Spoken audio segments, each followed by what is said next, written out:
And last one we'll take from Frog Mountain. Says, hey, Woolie and Pat. Recently I was thinking about Sword and Shield and how they're the first Pokemon games that allow you to not hold on a second. Sword and Shield are the first Pokemon games to allow you to change the audio settings. While it's already strange that it took them this long to add such a common system setting, what's even stranger is that it treats it like it's not a basic function, but a feature that needs to be unlocked. When you start the game for the first time, the options menu doesn't include sound settings. To unlock them, you have to obtain a key item from an NPC, and that NPC takes a few hours to get to because he's in the third gym leader's town.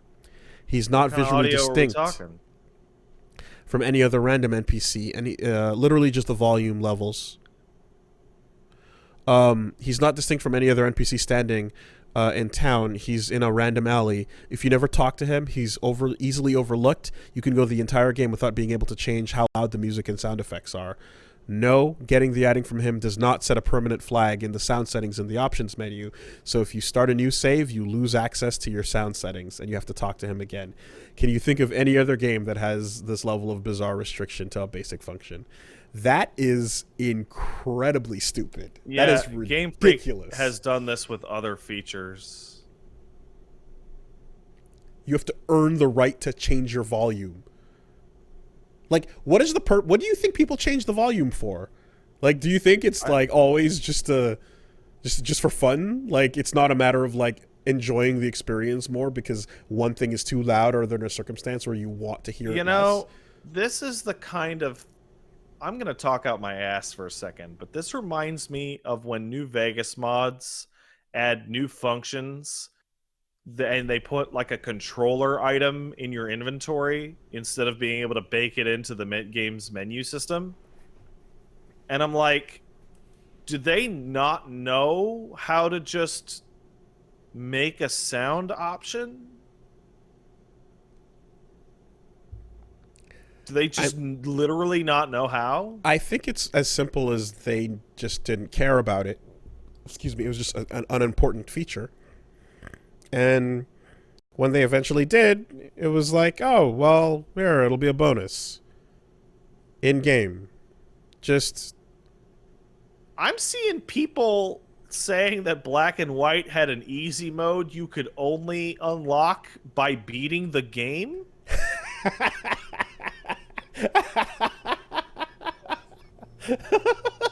Give me 2 seconds to look that up.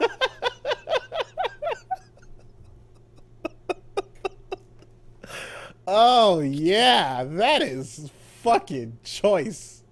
That is brilliant. 200 IQ. Congratulations. You've now unlocked easy mode. The key system is a feature of the Unova link in Black 2 and White 2. It allows players to change the difficulty level of the game and switch between Black City and White Forest. Change the mystery door. They can be shared between players, but players can only share the keys that are exclusive to their version. For the first time, there are different difficulty levels: easy, normal, and challenge mode. Only normal mode is unlocked by default. Easy and challenge mode must be unlocked through the course of the game. Because they are unlocked only after defeating the champion, the player must start a new game in order to play the main storyline with a different difficulty. You need both versions? No, you can trade them to people. So you could trade your key... Oh my god, this is an actual mess. To unlock... Oh my god! To unlock easy mode in Black 2 or challenge mode in White 2... the respective keys for each version needs to be given to the player with the opposite version. You need both. So if you want to play hard mode in White, you need to have a friend that beat Black. And if you want to play easy mode in Black, you need a friend that beat normal in White. Yeah, this is the dumbest. This is number one. That's the stupidest thing This I is ever number did, one. Steve. This is the dumbest I have ever heard. There is literally nothing on this level. Congratulations, Game Freak. You have blown out the entire history of video games with the dumbest feature I have ever heard in my entire life. You're the king. You are the champion. I bow down. That is the most obtuse and ridiculously stupid way of unlocking difficulties. Like, what do you think people do with difficulties? Why do you think they like, you know what I mean? Like, when you beat a game and it goes, hey, you think that's really tough? You should try hard mode now that you know how to play. And the person's like, yeah, I had fun. I'm down for more challenge. Why not? But when someone goes to easy mode, it's like because they're having a hard time and they want to switch to an easier version. Like, what do you think people want these features for? That's incredible. Baffling. That's the number one. Number one.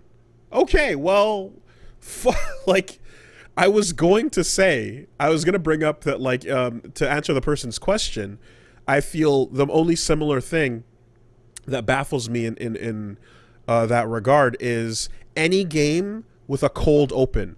Fuck cold opens in all video games. It's not cool. It's not interesting. It's not a way of being immersive. It's just annoying because different games have different settings and functions on different computers that you need to verify ahead of time. Sometimes you need to verify your controller, your keyboard buttons, whatever the fuck. There's things you have to test out and configure before you start playing a game. A cold open is when you boot the game up and it just spits you into gameplay first, then you have to get to your title screen. I hate that Woolie, shit. ask me what my favorite cold open video game is. What's your favorite cold open video game?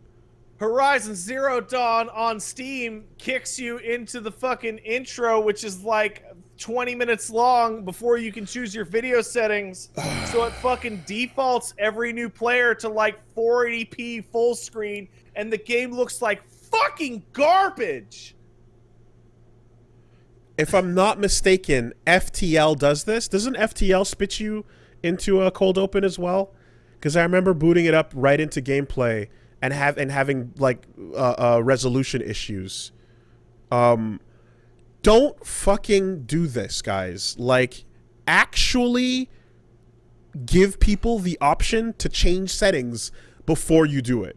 If you want to, do at the very minimum, at bare minimum, pull a Tsushima or so and go, all right, here's some settings, answer these questions. Mind that at all. And then we'll immerse you into our cold open. But I can't fucking stand. Even PC games that like you go to click launch and it goes, do you want to open the launcher or the settings? And you can click on settings and then you have that, gray box like, I want this resolution, I want this. And you might have to change that later, but at least you don't get a situation where like there's a HDMI thing with my TV and your TV that certain games in full screen at 120 will not display sound because there's something to do with the HDMI handshake, so it only works in borderless, or you have to put it to 60, whatever. Yeah. But sometimes I'll load up a game and it doesn't let me change anything, and then it's playing an intro and it's like, there's no fucking sound for this, guys. Like, I need to change my HDMI setting thing, something. Again, like if you're playing any game that uses like any sort of controller that you're trying to configure or you need to set up in advance, or even like, oh, the default controls, I actually want them to be something else entirely. Fuck you. Do this and then do this tutorial. Like, it's so just it's counterintuitive. It sucks. And Don't do it. And like what you're trying to do is create a first impression of immersion and like a really like engrossing feeling of like the game has begun, whether you're ready or not. And all you do is have a sense of, I hate all of this until I get to the title screen. This is annoying me. Oh, I also have another one. PC games specifically, please do not fucking auto-calibrate HDR on boot so that my fucking shit can freak out because I'm trying to set it up in OBS, please. Can you just let me choose that to turn on when I feel like turning it on, please? cinematic experience, movie-like quality. Yeah, I'm literally setting the fucking thing up to work, and Mass Effect 3 is fucking going crazy because I'm alt-tabbing out of it to fucking set up a window, and I didn't realize it was in fucking HDR when it turned on, and it's fucking... Oh my god. But did it feel like a film, though? Did it feel like a film? Hate it. Anyway. Don't hide the subtitle option! Oh, God. Like, there's stuff like this where I've always hated it, but, like, you feel it more... Hate it every day. You feel it more when you have to configure shit, you know, for this job. Yes, exactly. It definitely is, yeah. All right. But no, that Pokemon shit takes the absolute cake. That is above and beyond anything I could ever fathom. Holy shit, Black and White. And I keep hearing about how great those games are too. Like, so many people are like, yeah, Pokemon Black and White were the last great Pokemon games. Totally love them. They're super good. And it's like, I sure, probably, but I can't believe that system of difficulty fucking selection. Jesus Christ, what the hell? Why would you do that? Defies belief. I want to talk to someone, and I want to ask them what the plan was. Oh, I know what it is. I know exactly what it is. Because we have the incompetent version, which is everyone there is insane. That's not particularly satisfying. No. And then there's somebody was like, oh, hey, let's make an easy mode and a hard mode for Pokemon. That's a cool idea. And then they started working on it, and their boss told them to make it a system exclusive thing so that they could sell more the double copies. Or yeah, just what do we just put more reasons to have trading be a thing? Create reasons for trading. And then they said, well, the hard mode has to go in black and the easy mode has to go in white. So it's easier on white mode. It is. But you don't have to beat the game to unlock it. So hold on, if you're playing white and you beat the game, you then unlock hard. No, you have your item that you can give to black. Yeah. And black can then become easy only when white trades the item over. That's correct. And black can... Oh, no.